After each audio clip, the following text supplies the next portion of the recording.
Yaklaşık 20 Ekim'de Tigil'den bir Rus doktor geldi ve binbaşının sahip olduğu az sayıda kuvveti azalttı, buhar çıkarıyor, kanıyor ve onu sadece gölgesine dönüştürüyor.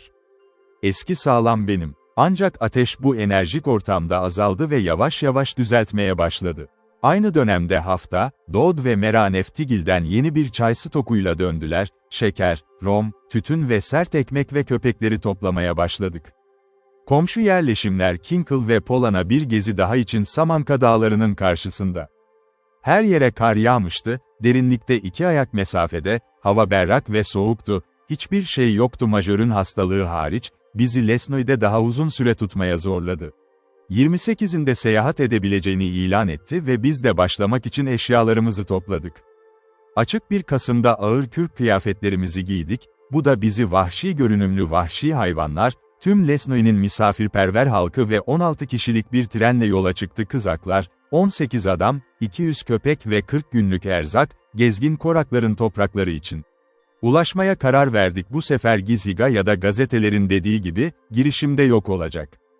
3 Kasım öğleden sonra, tam da uzun kuzey alacakaranlık, Arktik bir gecenin tuhaf çelik mavisine dönüşüyordu, köpeklerimiz Samanka dağlarının son zirvesine yavaşça tırmandı ve 2000 feet'ten fazla yükseklikten aşağıya baktık. Uzak ufka kadar uzanan kasvetli kar genişliği. O gezgin korakların topraklarıydı. Denizden esen soğuk bir esinti esiyordu dağın zirvesinde, çam ağaçlarının arasından hüzünle sürünerek geçti ve beyazın yalnızlığı ve sessizliği yoğunlaştı kış manzarası. Sönmekte olan güneşin soluk ışığı hala daha yüksek zirvelerde oyalanıyordu, ama altımızdaki kasvetli vadiler, Karaçaç ormanları ve yoğun çam çalılıklarıyla dolu, şimdiden gecenin gölgelerini ve belirsizliğini topluyordu. Ayak kısmında dağların arasında korakların ilk kampı yer almaktadır. Dinlenirken köpeklerimiz zirveye birkaç dakika ilerledik, inişimize başlamadan önce, yığılan karanlık arasından siyah çadırları ayırt etmeye çalıştık. Ayaklarımızın altında bir yerde durduğunu hayal ettik, ama başka bir şey dışında koyu çam parçaları, seviyenin ölü beyazını kırıyordu bozkır. Kamp, çıkıntılı bir omzuyla gizlenmişti.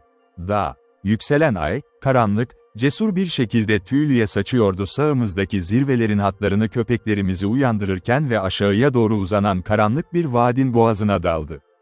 Bozkır, gecenin aldatıcı gölgeleri ve kayalık kütleler dar deşikte tıkanmak inişi son derece tehlikeli hale getiriyordu ve kazadan kaçınmak için deneyimli sürücülerimizin tüm becerisini gerektiriyordu.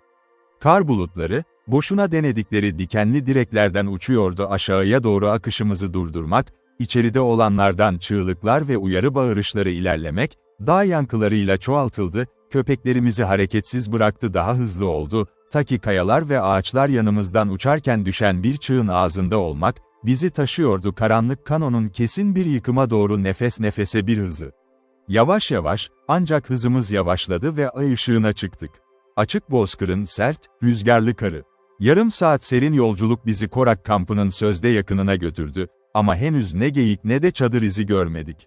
Rahatsız olanlar, karın yıpranmış hali genellikle yolcuya korakların yurtlarına yaklaşmak, rengeyiklerinin orkestra ülkenin dört bir yanına birkaç mil yarıçaplı bir şekilde yayılmıştır ve karı pençeleriyle kaldırarak yosunu aramak için, yiyecek.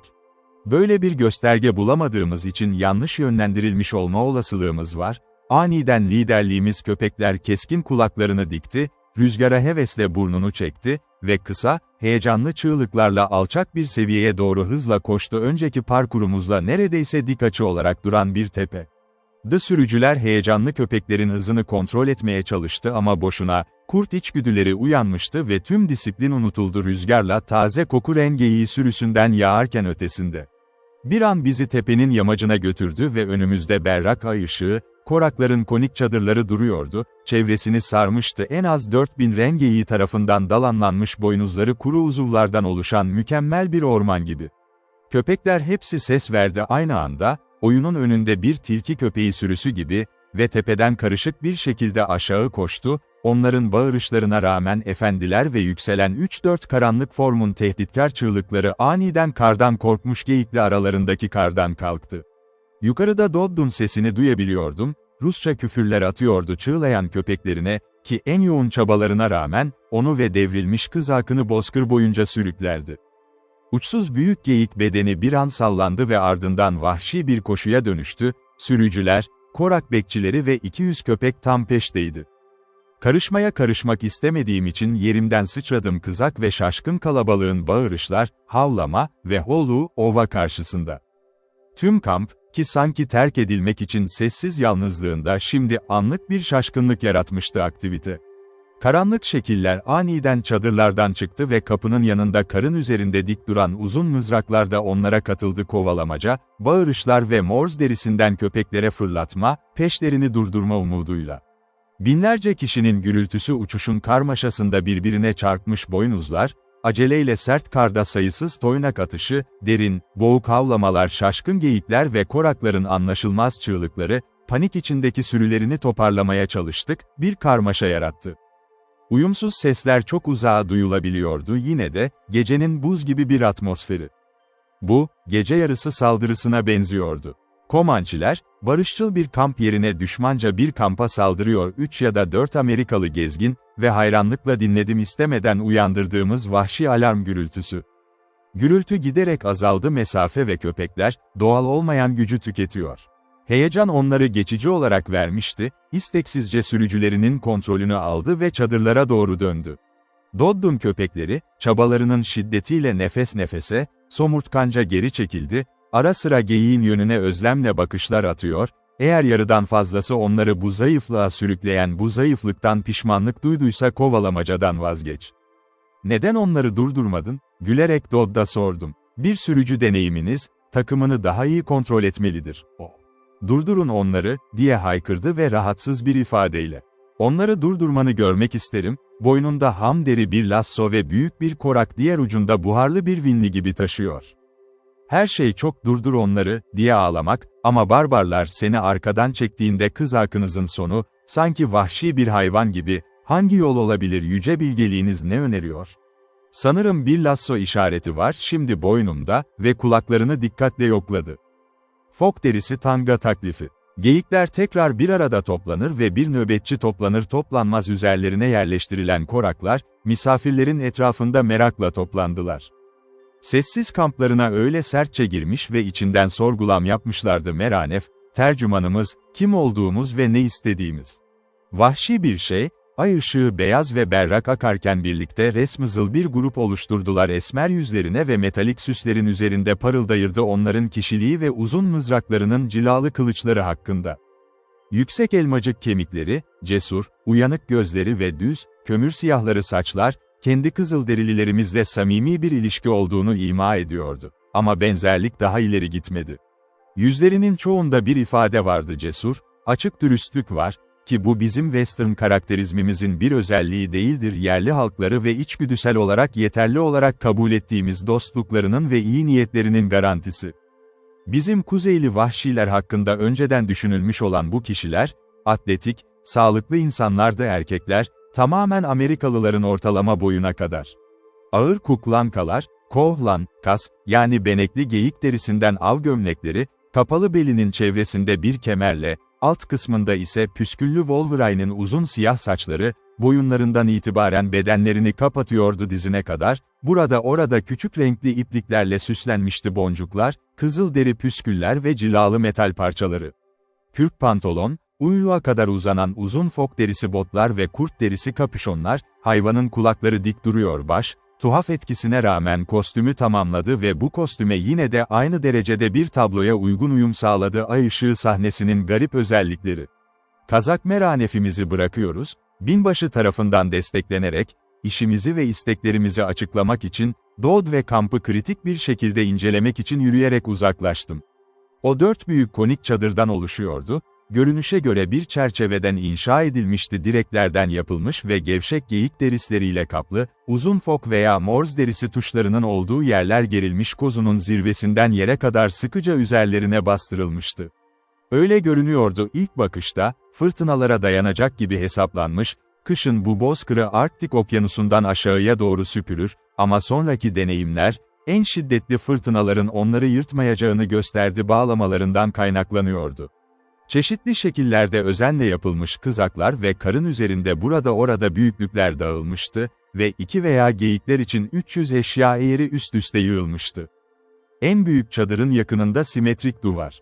Sınavımızı bitiriyoruz ve 15 ya da 20 koraktan oluşan toplumdan biraz sıkıldığını hissediyorum. Kendilerine izlenmek için bir tür denetim komitesi kurmuşlardı. Önerilerimizle birlikte, temsilcilerin bulunduğu yere döndük. Medeniyet ve barbarlık müzakerelerini yürütüyordu. Onlar görünüşe göre dostane bir anlaşmaya varmışlardı. Çünkü, bizim yaklaşırken, uzun boylu, tıraşlı başlı bir yerli kalabalıktan çıktı ve en büyük çadıra doğru yol göstererek, deriden bir perdeyi kaldırdı ve yaklaşık 2,5 feet çapında koyu bir delik ortaya çıkardı ve bizi içeri almamız için işaret etti. Şimdi, Vyushin'in Sibirya eğitiminde herhangi bir dal varsa özellikle de bununla gurur duyuyordu, sürünme konusundaki ustalığıydı, küçük deliklere giriyordu. Hazır pratik yapmak ona bir esneklik kazandırmıştı, sırt ve takdir edebileceğimiz tuhaf bir kıvrım hareketi vardı, taklit edemiyordu ve bu ayrım belki de bir tamamen arzu edilen bir eser, her zaman her şeyi keşfetmek üzere seçilirdi. Karanlık delikler ve yeraltı geçitleri, yanlış kapı olarak adlandırılan, yolumuzda. Bu, birçok sorunun en tuhaflarından biri gibi görünüyordu, gözlemlediğimiz farklı giriş tarzları, ama Vyushin, vücudunun hiçbir parçasının ondan büyük olamayacağını varsaymak, delik, yatay pozisyona düşürüldü ve Dodd ayaklarını ilk itmek için dikkatlice sürünerek içeri girdi. Birkaç tane kayboluşunun ardından saniyeler nefes nefese sessizlik geldi. O zaman, her şeyin yolunda olduğunu varsayarsak, başımı çukura soktum ve temkinli bir şekilde peşinden süründü. Karanlık derindi, ama, yönlendirerek Vyushin'in nefesi, oldukça iyi bir ilerleme kaydediyordum ki aniden öndeki karanlıktan vahşi bir hırlama ve şaşırtıcı bir çığlık çıktı, hemen ardından Vyushin'in bedeninin en önemli kısmı geldi, bu da beni bir koça gibi bir darbe çeki gibi vurdu ve beni en canlı ambuscade korkularıyla yaşattı ve katliam, hızla geri çekilmek için. Vyushin, garip hızla ardından sakat bir yengeçin geriye doğru hareketleri geldi. Ne halt çort, dipnot, şeytan, sorun mu? Rusça Dodd sordu, Vyushin'in kafasını Rusça çıkarırken kaplanmış olduğu deri perdesinin kıvrımları. Sen geri döndün sanki şeytan ve tüm şeytanları peşindeymiş gibi. Yapamazsın diyelim, diye yanıtladı Vyushin, heyecanlı hareketlerle, o çukurda kalıp korak köpekleri tarafından yenilmek mi? Eğer yeterince aptal olsaydım içeri girmek için ne zaman çıkacağımı bilmek için yeterince gizliliğe sahibim. Ben bilmiyorum, deliğin her yere götürdüğüne inanıyorum, diye ekledi, özür diler ve her yer köpeklerle dolu. Vyushin'in zorluklarını hızlıca algılayarak ve onun huzursuzluğuna eğlenceli bir gülümsemeyle korak rehberimiz içeri girdi. Köpekleri dışarı çıkardı ve iç perdeyi kaldırarak ateşin kırmızı ışığı içinden akıyordu. Eller ve dizler üzerinde sürünerek alçak kapıdan 12 ya da 15 feet mesafede içeri girdik. Çadırın içindeki büyük açık daire. Çıtırtılayan bir ateş, ortada yerde parlak yanan reçineli çam dalları vardı, siyah, parlak direklerin çerçevesini kırmızı bir şekilde aydınlatıyor ve çatının kirli derisleri ve esmer elbiseler üzerinde huzursuzca titreyen etrafta çömelmiş kadınların dövmeli yüzleri. Büyük bir bakır çaydan, içinde şüpheli bir koku ve görünüş karışımı, alevin üzerinde sarkıtılmış ve birkaç zayıf kişiye iş sağlamış, aynı sopalarla sırayla hareket eden çıplak kollu kadınlar içindeki ateşi yukarı çıkarıp 2 veya kafayı deviriyor 3 kötü durumda ama meraklı köpek. Duman, yükselen ateşten tembelce asılı kalmış, 5 civarında mavi, net bir bulutta asılı kalmıştı, yerden ayak yüksekliğinde, çadırın atmosferini daha alçak bir yere bölüyordu. Göreceli olarak berrak hava tabakası ve üst bulut bölgesi burada duman, buhar ve kötü kokular üstünlük için mücadele ediyordu. Yurtun sağladığı az miktardaki saf havanın konumu, birinin başında durma, çocukça başarısı, çok arzu edilen bir şey, başarı ve keskin duman gözlerimi doldururken, gözyaşları dışında her şeyi dışlarken, Dodd'a baş ve ayaklarının pozisyonlarını tersine çevir ve dene, o yangından çıkan duman ve kıvılcımlardan kaçardı ve aynı zamanda yeni ve ilginç bir optik efekt elde edin. Küçümseyici bir alaycı ifadeyle, ki bu her zaman en değerli önerilerimi bile karşıladı, o da şöyle yanıtladı, belki kendi deneylerimi deneyebilirim ve kendini tam uzunlukta atlarım yerde, ilginç bir şekilde yüz hareketi yaptı korak bebeğinde. Vyushin'in zamanı, gözleri geri gelir gelmez dumanın etkilerinden çok az şey neredeyse eşit bölünmüştü. Akşam yemeği hazırlıkları ve intikam dolu darbeler arasında çevresine yaklaşan sokak köpekleri, Binbaşı ise muhtemelen partinin en faydalı üyesi, müzakere edildi bir üzere bakanın münhasır sahibi olması için. Bir korağın sıcaklığı kışın çadır nadiren 20 derece veya 25 derece Fahr'ın üzerinde olur ve sabit olarak böyle bir soğuğa maruz kalmak en azından çok hoş olmayan olurdu. Koraklar çadırın iç çevresi etrafında küçük inşa ederler. Neredeyse hava geçirmez daireler olarak adlandırılan pologlar ve ayrılmış birbirinden deri perdelerle birbirinden farklı olarak birleştirir ve daha fazla sıcaklığın arzu edilen lüksiyle ayrıcalık. Bu pologlar yaklaşık 4 feet boyunda ve 6 ya da 8 feet genişliğindedir ve uzunluk. En ağır kürklerden özenle dikilmiş havayı dışlamak için ve bir yanma ile ısıtılıp aydınlatılır ahşap bir fok yağı kasesinde yüzen yosun parçası. Yasa ancak, tüm doğayı saran bir telafi kendini hissettirir hatta bir korak yurtunun pologlarında bile ve daha büyük derecede sıcaklık, daha yakın ve dumanlı bir atmosferin cezası olarak veriliyor. Lambanın alevli fitili, küçük yanan bir gemi gibi süzülüyor minyatür bir gölü, pologun hayati havasını emer ve karbondioksit gazı, yağlı duman şeklinde geri döndürür ve mide bulandırıcı kokular. Ancak, bilinen tüm yasalara karşı gelerek hijyen, bu bozulmuş atmosfer sağlıklı görünüyor, ya da davayı olumsuz ifade edin, kanıtlayıcı bir kanıt yoktur sağlıksız.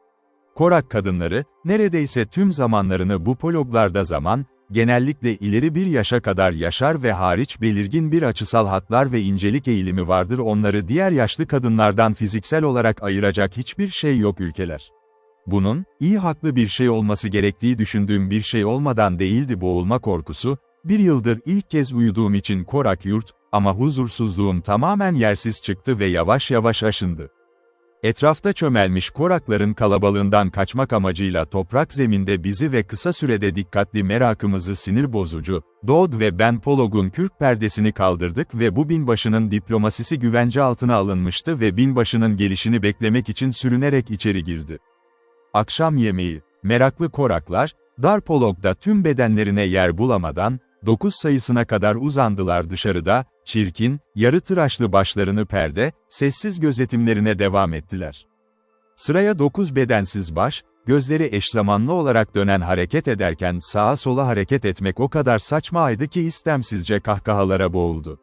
Anında tepki veren bir gülümseme 9 esmer yüzün her birinde belirdi ve onların aynı anda her duygunun ifade edilmesinde uyum şu fikri önerdi, 9 başı ve sadece bir bilinci olan devasa bir canavar.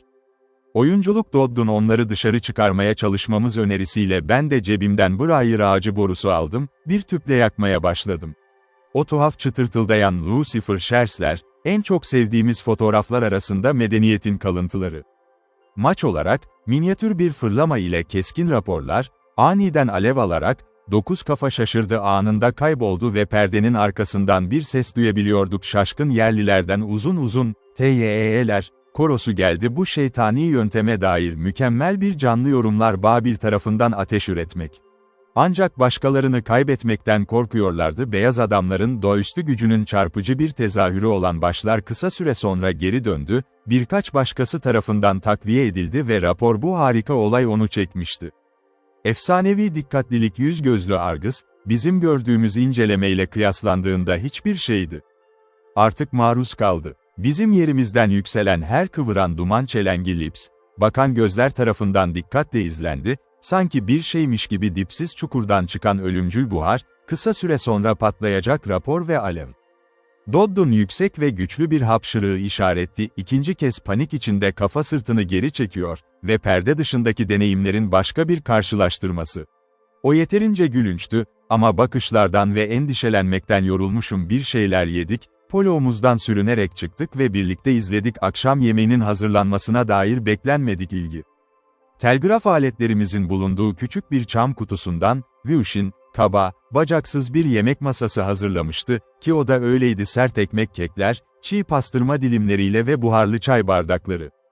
Bunlar medeniyetin lüksleriydi ve yanlarında yerde, uzun bir ahşap çukurda ve büyük bir kase aynı malzeme, barbarlığın karşılık gelen lezzetleriydi. Olarak doğaları ve bileşimleri hakkında elbette sadece bir vahşi varsayım, ama yorgun yolcuların iştahları pek değil ayrımcılığını yaptık ve kendimizi çapraz bacaklı Türkler gibi oturduk çukur ile enstrüman kutusu arasında, kararlı Korağın misafirperverliğine olan takdirimizi her şeyi yiyerek kanıtlamak kendini sundu. Garip görünen içeriğiyle kase tutuştu, tabii ki, gözlemci Dodd'un dikkati ve onu dürtmesi uzun saplı bir kaşıkla sorgulayarak, mutfak şefi olarak her şeyi bilmesi gereken Wushin'e döndü ve sordu. "Bu ne elinde var, o mu?" diye yanıtladı Wushin dergen, "O kaşa, aceleci puding, pirinçten yapılmış." "Kaşa," diye bağırdı Dodd, küçümseyerek. "Daha çok şu şeye benziyor İsrail çocuklarının tuğla yaptığı şeyler. Görünüşe göre yok saman da yok," diye ekledi, birkaç tane çıkarırken kurutulmuş çimen sapları. "Neymiş ki bu?" dedi Wushin yine, komik bir öğrenme varsayımıyla. Ünlü, Jamukçi a la Poostritzik. Korakların ulusal yemeği, yüce ekselansları Olkut Utku Minyejit'in, büyük miras Tayon ve Vuisoki, Prevosroditl orijinal tarifinden hazırlanmış. "Bekle," diye bağırdı Dodd, küçümseyici bir hareketle, "Yeter, ben yerim," ve yarım kaşığı koyu yapışkan kütleyi çıkardı, onu dudaklarına götürdü. "Peki," dedik beklentiyle, bir an durakladıktan sonra, "ne işe yarıyor, tadı nasıl olur?" "Bebeklikteki çamur turtaları gibi," diye duyarlı bir şekilde yanıtladı. Birazdan tuz, karabiber, tereyağı ve bolca et ve un ile birlikte az sayıda iyi seçilmiş sebze muhtemelen iyileştirirdi. Ama öyle değil, özellikle kötü olduğu halde. Bu oldukça belirsiz tavsiyeye dayanarak tadım. Tuhaf toprak tadı dışında, içinde hiçbir şey yoktu, ya hoş ya da hoşnutsuzdu. Özellikleri tamamen olumsuzdu, sadece çimenliği hariç, ki bu tek başına karakter ve tutarlılık kazandırıyordu ayin. Koraklar arasında manyalla olarak bilinen bu karışım herkes tarafından yenir, Sibirya kabileleri ekmek yerine kullanılır ve en yakın olanıdır yerel yaratıcılığın hayatın personeline yapabileceği bir yaklaşım. O bize, tıbbi erdemlerinden çok değer verildiği söylendi. Lezzetin içsel mükemmelliği ve sınırlı deneyimimiz tamamen bizi bu ifadeye inandırmaya hazırladı. Orijinal unsurları şunlardır: pıhtılaşmış kan, don ve yarı sindirilmiş yosun, mideden alındı. Rengeyi için, burada bazı temel şeylerden geçtiği söyleniyor. İkinci el tüketim için uygun olan değişim. Bunlar meraklı ve heterojen malzemeler birkaç avuç ile birlikte kaynatılır, kurutulmuş otların karışımına kıvam kazandırmak için ve koyu kütle sonra küçük ekmekler haline getirilip gelecekte kullanılmak üzere donduruldu. Ev sahibimiz bize her türlü nezaketle ve bir işaret olarak davranmak istiyor gibi görünüyor, özellikle dikkat edilmesi gereken bir şekilde, birkaç seçilmiş lokma parçasını kirli elinde büyük bir geyik küpü vardı ve onları elinden alıyordu, ağızlarını bana sundu. İma edilen iltifatı nazikçe saldırdım ve bu ilginin doğru alıcısı olarak Dodd'u gösterdi. Ama sonra intikam aldı ve yaşlı bir kadından bana biraz getirmesini istedi. Çiğ don, ki ayık bir şekilde ona tek yiyeceğim olduğunu söyledi evdeyken. Öfkeli inkarlarım, İngilizce olarak, elbette öyle değildi, anlaşıldı ve kadın, zevkli bir Amerikalı bulmaktan memnun olan kendi kıyafetiyle çok yakın bir şekilde örtüşüyordu, donağı getirdi. Ben bir çaresiz bir mağdur ve bu son suçu uzun hikayeye ekleyebilirdim. Dodd'un hakkını verdiği ve umduğum şikayetler listesi tam olarak yerleşmek için biraz zaman. Korakların sosyal ekonomisinde akşam yemeği kesinlikle yemektir, o günkü bir şey. Manyalla'nın çaydanlığının ya da rengeyiğinin çukuru etrafında et, gündüz saatlerinde bando üyelerini toplayın yoktu ve et ya da yosun arasında tartışan izole yaşamlarının sunduğu basit düşünce konuları. Biz bu fırsatı değerlendirerek kabileler hakkında bir şeyler öğrendik. Kuzeyde ülkeyi kaplayan ve karşılanan muhtemelen buluşmamız ve seyahat şeklimiz olmalı, evlat edinmeye zorlandı. Kamçatka'nın gezgin korakları, yaklaşık 40 kişiye bölünmüştür. Farklı gruplar, kuzey kesimindeki büyük bozkırlarda dolaşıyor, yarımada, 58. ve 63. enlem paralelleri arasında. Güney sınırları batı kıyısındaki Tigil yerleşimidir. Burada her yıl ticaret için gelirler ve nadiren kuzeyde bulunurlar. Penjina köyünden, Kızıl'ın başından 200 mil uzaklıkta. Okhotsk denizi. Bu sınırlar içinde neredeyse sürekli büyük geyik sürüleri, ne kadar huzursuz ve huzursuz alışkanlıklarına göre, nadiren bir haftadan fazla kamp yapmaları yer. Ancak bu tamamen huzursuzluğa bağlanmaz. Ya da değişim sevgisi. 4 ya da 5 bin geyik sürüsü çok az gün karı kaldırıp bir yarıçaptaki tüm yosunları yiyin kamptan 1 mil uzakta, sonra tabii ki bando taze otlak yeri. Bu nedenle, göçebe yaşamları tamamen bir seçim, ama kısmen zorunlu bir durumdu, bağımlılıklarından doğan rengeyikleri. Gezmek zorundalar, yoksa geyikleri aç kalır ve sonra kendi açlıkları doğal bir sonuç olarak ortaya çıkar. Onların huzursuz yaşam biçimi muhtemelen ilk başta ren geyiklerinin evcilleştirilmesi ve bunun gerektirdiği gereklilik önce ren geyiklerinin isteklerine danışmak, ama huzursuz, serseri olanlar böylece üretilen alışkanlıklar artık Korağ'ın doğa, öyle ki başka türlü yaşayamazdı, hatta bunu yapma fırsatı. Bu dolaşan, izole, bağımsız varoluş, Koraklara tüm bu karakteristik özellikleri kazandırmıştır. Cesaret, sabırsızlık ve mükemmel özgüven, ki onları Kamçadlardan ve diğer yerleşik sakinlerden ayırt etmek Sibirya'dan. Onlara küçük bir geyik sürüsü ve bir yosun bozkırı verin etrafta dolaşıyorlar ve tüm dünyadan başka bir şey istemiyorlar. Bunlar medeniyet ve hükümetten tamamen bağımsız ve hiçbiri de öyle olmayacaktır yasalarına boyun eğmez ve farklılıklarını tanımır. Her adam bir düzine ren geyiği olduğu sürece kendine bir yasa ve o da isterse kendini tüm insanlıktan izole eder ve görmezden gelir kendi ve geyikleri dışında tüm diğer ilgi alanları vardı.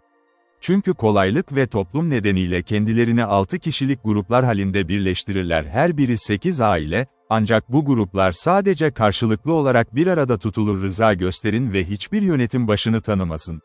Genellikle grubun en büyük geyik sahibi olan bir liderleri vardır, Tayon adında ve kampların yeri ve zamanı gibi tüm sorulara karar verir yerden yere taşınma, ama başka bir gücü yoktur ve başvurmak zorundadır bireysel haklar ve genel yükümlülüklerle ilgili daha ciddi sorular grup üyelerine topluca ulaştı. Özel bir durumları yok kötü ruhlar dışında herhangi bir şeye veya kimseye saygı felaketler üzerlerine gelir ve, şamanlar, yani rahipler gibi davranır, bu şeytanlar ile kurbanları arasındaki cehennemsel arabulucular. Dünyevi rütbeleri küçümseyerek muamele alır ve tüm Rusya'nın çarı, eğer Korak çadırına girdi, sahibiyle aynı seviyede dururdu. İlk Koraklarla tanıştıktan kısa süre sonra bunun eğlenceli bir örneğini yaşadık. Binbaşı, bir şekilde şu fikre hayran kalmıştı bu yerlilerden istediğini almak için onları bir gücünü, rütbesini, servetini ve genel önemini doğru şekilde anlamak. Ve onlara belli bir saygı hissettirmek için emirleri ve dilekleri için. Bu nedenle en yaşlılardan birini ve grubun en etkili üyeleri bir gün ona geldi ve devam etti bir tercüman aracılığıyla ne kadar zengin olduğunu anlatmak, ne kadar büyük sahip olduğu ödüller ve cezalar şeklinde kaynaklar, ne yüksek bir unvana sahipti. Rusya'da ne kadar önemli bir yer tuttuğu ve nasıl böyle yüce özelliklere sahip bir bireyin zavallı gezgin putperestler tarafından övülme saygısıyla muamele edilmeli ve saygı. Yaşlı Korak, topuklarının üzerinde yere çömelmiş, liderimizin tüm takdire şayan ayaklarını sessizce dinledik yüzünün kasını bile hareket ettirmeden nitelikleri ve mükemmellikleri, ama sonunda tercüman işini bitirince yavaşça kalktı, yürüdü binbaşıya sarsılmaz yerçekimiyle ve en iyi niyetli ve küçümseyici bir şekilde başını hafifçe okşadı. Major kızardı ve kahkahalara boğuldu, ama bir daha denemedi Korak'a hayran kalmış. Korakların bu demokratik bağımsızlığına rağmen, onlar neredeyse her zaman misafirperver, yardımsever ve iyi kalpliydi ve biz durduğumuz ilk kampta güvence aldım farklı grupların bizi taşıması için hiç zorlanmaması bir kamptan diğerine geyik kızakları var, ta ki Penjinsik körfezinin başı. Koraklarla uzun bir sohbetten sonra, ateşin yanında otururken etrafımızda kalabalıklaştık, sonunda yorulduk ve uykulu ve genel olarak bu yeni izlenimlere sahip ve garip insanlarla, küçük poloğumuza sürünerek uyuduk. Ayurt'un başka bir köşesindeki ses alçak, hüzünlü bir havada şarkı söylüyordu gözlerimi kapatırken minör tonda ve sıkça tekrarlanan üzgün nakarat, sıradan müzikten çok farklı, tuhaf bir yalnızlıkla dolu ve Korak çadırındaki ilk gecemde tuhaflık. Sabah bir öksürük patoksizmiyle uyanır, düşük ruhlu bir ateşin kalın, keskin dumanı, deriden sürünmek yatak odası, 6 fit kare ve daha yoğun ve dumanlı atmosfere girdi çadır, kurutulmuş balık, donmuş don ve geyik eti kahvaltısı yemek kirli bir tahta çukurdan, kötü durumda bir köpeğin yanında durduğu her dirsek ve her bir ağız hakkını tartışmak, zevk almaktır sadece Korak hayatının karşılayabileceği ve sadece Korak'ın karşılayabileceği bir deneyim duyarsızlık uzun süre sürebilir. Çok samimi bir mizah yeniliğinde, rahatsızlığına bir miktar telafi var. Ama yenilik nadiren ikinci günü uzatır, rahatsızlık ise artıyor gibi görünüyor deneyimin süresiyle doğrudan orantıda. Filozoflar doğru şekilde oluşturulmuş bir zihnin herkesin üstün olacağını iddia edebilir dış koşullar, Ama 2 hafta Korak çadırında geçirmek daha fazla şey yapardı zihinlerini bu kadar yanlış bir izlenimden uzaklaştırmak için mantıklı bir tartışma. Kendim doğaüstü bir şekilde davrandığımı iddia etmiyorum neşeliydi ve dışarı çıktığımda yaşanan kasvetli yan. Kürklü uyku tulumu, varışımızdan sonraki sabah kamp kurmak, bana hiç de dostane hissettirmedi. İlk girişler gün ışığı sadece dumanlı mavi çizgilerle mücadele ediyordu. Çadırın atmosferi, yeni yakılan ateş yanmıyordu ama sigara içiyordu, hava soğuk ve neşesizdi, 2 bebek ağlıyordu komşu bir pologda, kahvaltı hazır değildi, herkes hazır çapraz ve genel angli izlenimi bozmak yerine sefalet, ben de sinirlendim. 3 ya da 4 fincan sıcak çay ise, yakında ortaya çıkacak olan bu şarkılar, her zamanki cesaretini gösterdi ve yavaş yavaş daha neşeli bir bakış açısı almaya başladık. Durum, Tayyon'u çağırmak ve donukluğunu hızlandırmak güçlü Çerkes tütününün ön piposuyla endişe duyarız, bir sonraki sefere ulaşım için düzenlemeleri başardı kuzeyde Korak kampı, yaklaşık 40 mil mesafede. 20 geyiğin yakalanması için hemen emir verildi ve kızakların hazırlanması. Aceleyle birkaç lokma kekmiş kapıyor ve kahvaltıda pastırma yedim, kürk başlıklı ve eldiven giydim ve alçak kapıdan sürünerek çıktı ve 20 geyiğin nasıl eğitildiğini görmek için 4000 vahşi sürüden ayrılacaklardı. Çadırın her yönünde geyikler çevrelenmişti grup, bazıları keskin toynaklarıyla karı pençeleriyle arıyordu yosun, diğerleri boynuzlarını birbirine çarptırıp boğuk bir şekilde havlıyor kavga etmek ya da bozkırda çılgın bir dört nala koşmak gibi. Yakın çadırda bir düzine adam lasoslu 2 paralel olarak dizildi 20 çizgi daha, 2 ya da 3 fok derisinden yapılmış bir tanga ile 100 yard uzunluğunda, büyük sürünün bir kısmını çevrelemişti ve bağırışlar ve sallayan nastolar onu dar yoldan geçmeye başladı Gentlet. Geyik, korkmuş bir sıçrayışla yavaş yavaş küçülüyor ama fok derisi ipi kısa tutuluyor bağıran yerlilerle mesafeleri zorladı, onları her zaman geri çevirdi ve onlar dar açıklıktan mücadele eden, zıplayan bir kalabalık gibi akıyordu lasso satırlarının arasında. Sürekli uzun bir ip çözüldü kendini havaya bıraktı ve bazılarının boynuzlarına kayan bir ilmek düştü talihsiz geyik, yarık kulakları onu eğitilmiş olarak gösteriyordu ama muazzam sıçrayışlar ve telaşlı kaçış çabaları çok ciddi bir durum olduğunu gösteriyordu eğitimin kapsamı konusunda şüpheler. Müdahaleyi önlemek için ve geyiklerin boynuzlarını olması gerektiğinde birbirine vurmak çift halde bağlanmış, bir boynuzu amansızca kesilmişti başında ağır bir kılıç benzeri bıçak bulunan bir yerli tarafından bırakılmış, geriye kırmızı, korkunç bir kütük, kanın küçük akıntılar halinde süzüldüğü hayvanın kulakları. Daha sonra çiftler halinde kızaklara bağlandılar, ön bacaklar arasında bir yaka ve iz, çizgiler başlıkta sağa veya sola bakan küçük keskin çiviler ilgili dizginin çekildiğinde başın yanına ve ekipman hazırdı. Buradan dönen LESNOİ kamçadallara veda ederek, biz en ağır kürklerimizin içindeki ısıran havadan kendimizi boğduk, aldık kendi kızaklarımızda oturduk ve Tayyon'dan kısa bir, tok, go, ile yola çıktık. Küçük çadırlar grubu gibi görünüyordu sonsuz okyanusa doğru sürüklenirken arkamızda konik adalar vardı karlı bozkırın. Keskin bir zamanda biraz titrediğimi fark ettim şoförüm kuzeye doğru işaret etti ve bir sesle bağırdı. Pantomik omuz silkme, tam şipka kolodano, işte çok soğuk. Biz gerçeği bilgilendirmek zorunda değildi. Hızla batan termometre sürekli don bölgelerine yaklaştığımızı gösterdi ve ben de baktım uyuma ihtimalinden pek endişe duymadan ileri arktik sıcaklıklarda dışarıda, okuduğum ama henüz hiç deneyimlememişti. Bu benim ilk ren geyiği yolculuğum denemesiydi ve biraz beklentileri tam olarak karşılayamadığını görünce hayal kırıklığına uğradım çocukça günlerimde 4 nala atma fotoğraflarıyla heyecanlanmıştı eski coğrafyalarda Lapland geyikleri. Geyikler oradaydı, ama erken dönem ren geyikleri değildi ve belirsiz bir his hissettim kişisel yaralanma ve haksız aldatmaca nedeniyle ikame bu garip ve hantal yaratıklardan neşeli ve hızlı ayaklılar için çocukça hayal gücümün hayvanları. Tırtı garip ve ağırdı, başlarını eğdi, nefes nefese ve açık kalkıyorlardı. Ağızlar sürekli tam yorgunluğu ima ediyordu ve heyecanlıydı görünüşte zahmetli çabalarına hayranlık yerine acıma gerçekten sergiledikleri hız için. İdeal geyiğim ağzı açık koşarak kendini asla küçümsememişti. Ne zaman sonrasında öğrendim ki, nefes almak zorunda olduklarını öğrendim ağızlarından geçti. Çünkü hızla biriken don burun delikleri, çöküşlerinden endişelerimi hafifletti, ama ideal geyiğimin estetik açıdan gerçek hayvandan sonsuz derecede üstün. Ancak ren geyiklerinin paha biçilmez değerini kabul etmeden edemiyordum dolaşan sahiplerine. Onları bir yerden başka bir yere taşımanın yanı sıra, onlara kıyafet, yiyecek ve çadırları için örtü sağlar. Onun boynuzlar her türlü kaba alete dönüştürülür, kasımları kurutulup iplik haline getirilmiş, kemikleri fok yağına batırılmış ve yakıt için yakıldı, bağırsakları temizlenir, don yağıyla doldurulur ve yendi, kanı, midesinin içeriğiyle karışarak oluşur manyallaya. İliği ve dili en büyüğü olarak kabul edilir lezzetlerden, bacaklarının sert, diken diken derisi örtülü olarak kullanılıyor kar ayakkabıları ve sonunda tüm bedeni, Korak tanrılarına kurban edildi, sahiplerine tüm ruhani ve dünyevi nimetleri getirir ki bu onların da ihtiyacı var.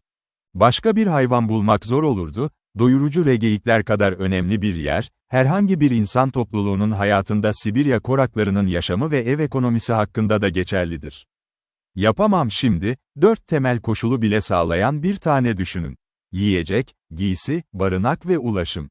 Bu tek bir gerçektir, ancak Sibirya yerlileri, bildiğim kadarıyla tek halk, ren geyiklerini evcilleştirenler, Laplar hariç, hayvanın sütünü herhangi bir şekilde kullanın. Neden bu kadar önemli ve arzu edilir gıda maddesi ihmal edilmeli? Çünkü diğer tüm kısımlar geyiğin bedeni faydalı bir hesaba çevrilmiş, hayal bile edemiyorum. Evet, öyle ancak, 4 büyük gezgin kabileden hiçbirinin Kuzeydoğu Sibirya, Koraklar, Çukçiler, Tunguslar ve Lamutkisler, kullanımları her şekilde ren geyiği sütü. Öğleden sonra saat 2 olduğunda hava kararmaya başladı ama günlük yolculuğumuzun en az yarısını tamamladığımızı tahmin ettim ve geyiklerimizin yemesi için birkaç dakika durduk. Son yarı mesafenin sonsuz görünüyordu. Ay yuvarlak ve parlak yükseldi Akhileus'un kalkanını ve geniş, yalnız tundrayı öyle parlaklığı, ama sessizlik ve ıssızlık, hiçbir şeyin yokluğu yorgun gözün üzerinde durabileceği karanlık nesne ve görünüşe göre bu sınırsız karla dolu ölü denizin bir kısmı, bizi yeni bir şekilde eziyor ve tuhaf hayranlık duyguları. Yoğun bir sis veya buhar, yani şiddetli soğuğun sürekli işareti, bedenlerinden yükseldi. Ren geyikleri ve yolun üzerinde çok geçtikten sonra da sarkıttı. Sakallar donmuş demir tellerin dolaşmış kütlelerine dönüştü, göz kapakları ağırlaştı kırptığımızda beyaz don kenarları ve dondu, burunlar varsayılır her dikkatsiz maruz kaldığında beyaz, mumu gibi bir görünüm ve sadece sık sık kızaklarımızın yanında koşarak herhangi bir hissi tutabilir miydik ayaklarımız?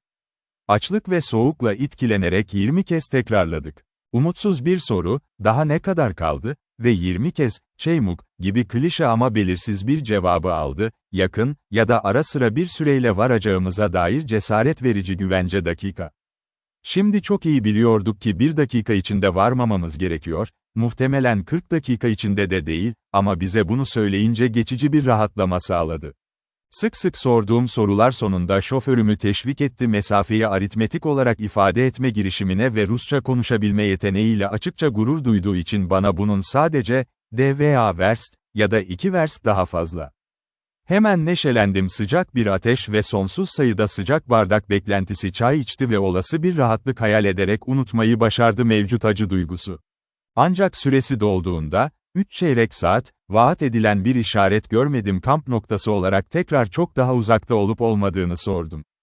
Bir korak bozkıra baktı, iyi kesin bir şekilde arayan bir havayla baktı landmark, sonra bana kendinden emin bir baş selamı ile döndü ve tekrarladı, verst, kelimesini söyledi ve 4 parmağını kaldırdı. Kızağıma geri gömüp oturdum umutsuzlukta. 3 çeyrek saat içinde 2 maç kaybetsek versts, ne kadar sürede kaybederiz ve geri dönmek için yeterince versts kaybederiz. Başladığımız yer. Bu moral bozucu bir sorundu ve çift kuralla çözmeye yönelik birkaç başarısız girişimden sonra 3 dersiyle vazgeçtim.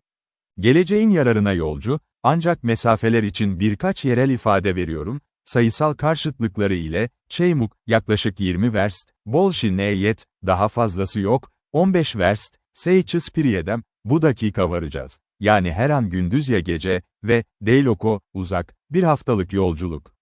Rulman'la bu basit değerleri göz önünde bulundurarak, yolcu çok acı bir şeylerden kaçınır hayal kırıklığı yaratmış ve tamamen inancını kaybetmeden atlatılabilir. İnsan doğruluğu. Akşam saat 6 civarı, yorgun, aç ve yarı donmuş halde, kıvılcımları ve ateşle yakılan dumanı gördük. İkinci kampın çadırlarından yükseldi ve bir generalin arasında köpeklerin havlamaları ve erkeklerin hallosunun sesi onların arasında durduk. Atlama aceleyle kızağımdan indim, sadece bir yere ulaşmayı düşünerek ortaya çıkan ilk deliğe süründüm, bir firma önceki gecenin deneyimine dayanan inanç, bir kapı ol. Karanlıkta bir süre el dolaşıp sürünerek yanına geldikten sonra 2 ölü ren geyiği ve bir yığın kuru balık, bağırmak zorunda kaldım yardım.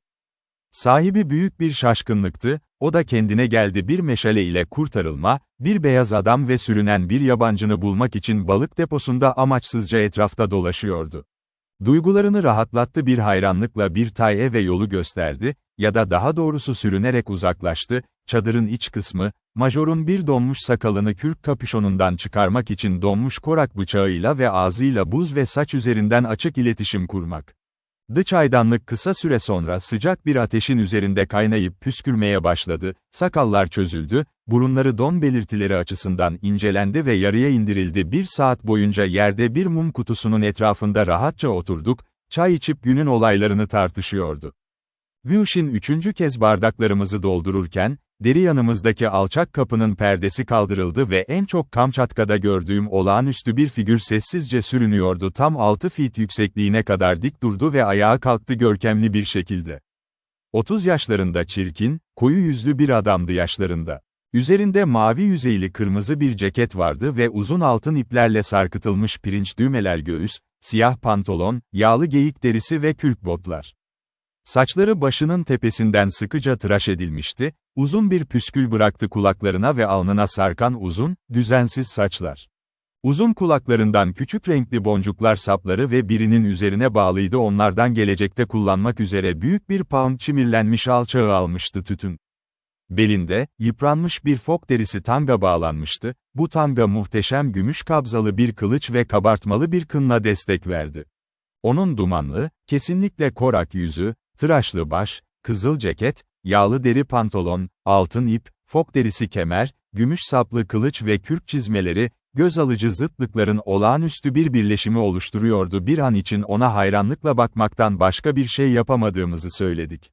Bana, Talipot, ölümsüz hükümdarı hatırlattı. Manacabo, sabahın elçisi, güneşin aydınlayıcısı, sahibi tüm dünyanın ve bakır saplı kılıcın güçlü hükümdarı.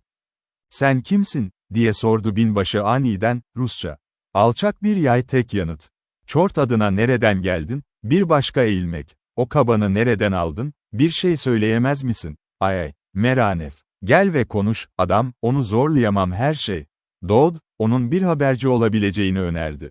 Sir John Franklin'in seferi, Polonya'dan geç gelen tavsiyelerle ve kuzeybatı geçidi ve kılıcın sessiz sahibi eğildi olumlu bir şekilde, sanki bu gizemin gerçek çözümüymüş gibi. Sare sen turşu lahana mısın, diye sordu Dodd aniden Rusça. Bilinmeyen çok vurgulu bir eğilmeyle ima edilmişti. Anlamıyor, her şey, dedi Dodd tiksinerek, Meranef nerede? Meranef kısa sürede görünüşünü duydu ve gizemli ziyaretçiyi sorgulamaya başladı. Kırmızı palto, ikametgahı, adı ve geçmişi hakkında bilgisi var. Çünkü ilk kez bir ses buldu. Ne diyor, diye sordu binbaşı, adı ne? Adının Kaan Alpucunuk olduğunu söylüyor. O ceket ve kılıcı nereden aldı? Diyor ki, büyük beyaz şef, ona ölü bir rengeyi için vermiş. Bu pek tatmin edici değildi ve Meranef'e biraz alması talimatı verildi, daha anlaşılır bilgiler. Büyük beyaz şef, kim olabilir ve neden kırmızı bir ceket ve gümüş saplı bir kılıç vermesi gerektiği ölü rengeyikleri, çözemeyeceğimiz sorulardı. Son olarak, Meranef'in şaşkın yüzü netleşti ve bize paltoyu ve kılıç, İmparator tarafından bilinmeyenlere ödül olarak sunulmuştu. Kamçatka'da aç Ruslara verilen rengeyi için kıtlık. Korağa bu belgelerle birlikte hiç kağıt almadığı soruldu, hediyeleri aldı ve hemen çadırdan ayrıldı, bir an içinde geri döndü. Rengeyi'nin kasımlarıyla dikkatlice bağlanmış bir kağıt, birkaç ince tahta var. Bu makale her şeyi açıkladı. Kaplama ve kılıç, hükümdarlık sırasında mevcut sahibin babasına verilmişti. 1. Alexander'ın, Kamçatka'nın Rus valisi tarafından ödül olarak Ruslara kıtlık sırasında destek sağladı. Babalarından oğula geçti, ikincisi ise mirasıyla gurur duyuyordu. Distins, bizim varış. Özellikle kendini göstermek dışında hiçbir şey istemiyordu ve gerçekten muhteşem bir silah olan kılıcını inceledikten sonra, ona birkaç demet tütün verdi ve onu gönderdi. Neredeyse hiç Kamçatka'nın iç bölgelerinde İskender'in herhangi bir kalıntısını bulması bekleniyordu. 1. Napolyon zamanına kadar uzanıyor.